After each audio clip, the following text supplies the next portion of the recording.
Depend on service dogs to cope with daily life.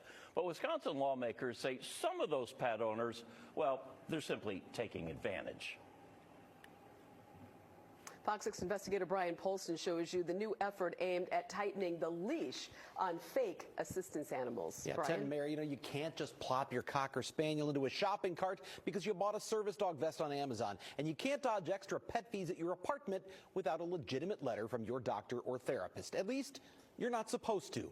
One Milwaukee senator says it happens all the time, and she's trying to do something about it. The best way to identify a genuine service animal, usually by behavior you can tell, is not by what they're wearing. There was a lady walking 3 dogs in Target. They were peeing on shelves, and they went crazy when they saw him. Scar the Aussie has a fancy vest, but that's not what makes him Carissa Tank's service dog. He knows how to open doors, he can shut lights off, he can pick up any item. It's the tasks he performs, like ignoring distractions. Go get them.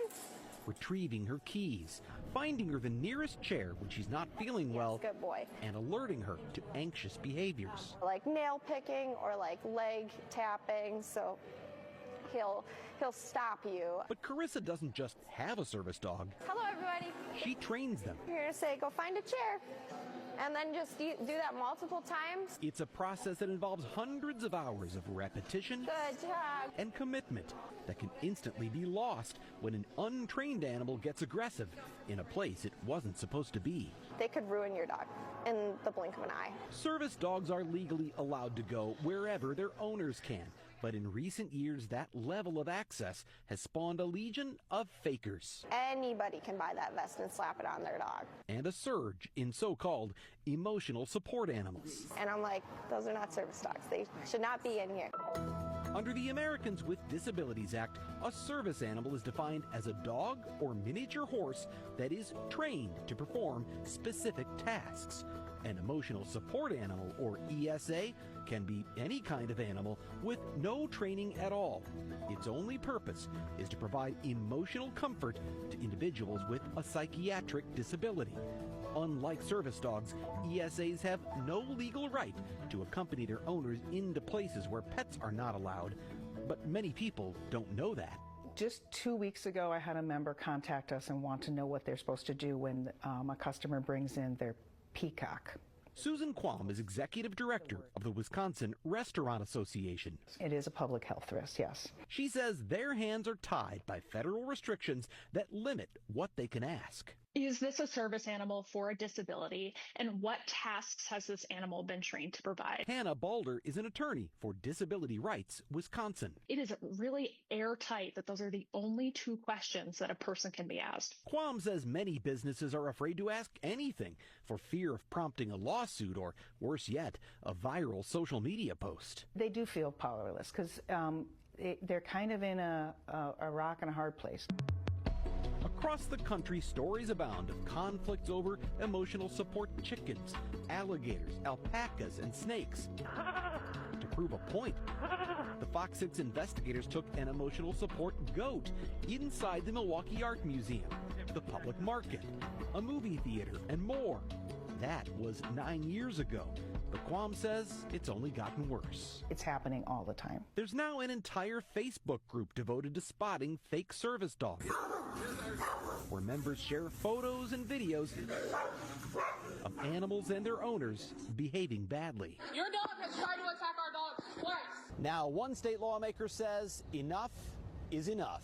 It's out of control and it needs to stop. Wisconsin State Senator Rachel Cabral Guevara is one of the lead sponsors of a bill that would create a $200 fine for falsely claiming to have a service animal and a $500 fine for providing false documentation of an ESA. Unfortunately, people are abusing it not only in restaurants and in airports and all stores, but they're also abusing it within the world of housing. Under the Federal Fair Housing Act, landlords have to allow tenants to live with an ESA, and they cannot charge them extra fees.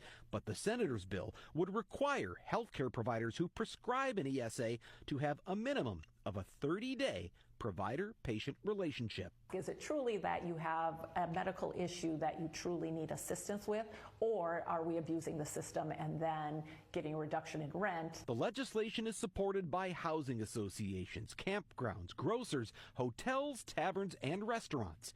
But not everyone is on board. I'm really torn on this one. Milwaukee Assemblyman Ryan Clancy worries the 30-day requirement for an ESA letter could be a barrier for those without health insurance. I'm concerned that this would be squeezing out folks who don't have somebody who can write them a prescription or even a counselor who can write them a note. As for service animals, Disability Rights Wisconsin has its own concerns. It's just impossible to enforce. Since there is no official registry or certification to check if a service animal is official. What are they going to do? Call the police, and then a police officer is going to decide based on what they believe, what they can see. Walk around them.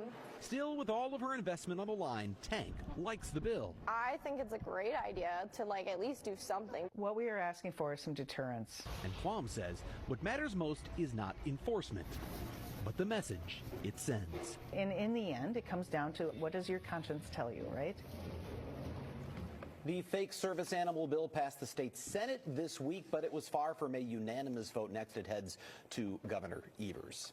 So, Brian, there are service animals, emotional support animals, right? A variety of different laws, that apply here. So, explain. It's just a complicated situation. It's a complicated subject. It's a confusing one when you talk about service animals, emotional support animals. We get it. So, we want you to grab your mobile phone right now. You see that QR code on your screen.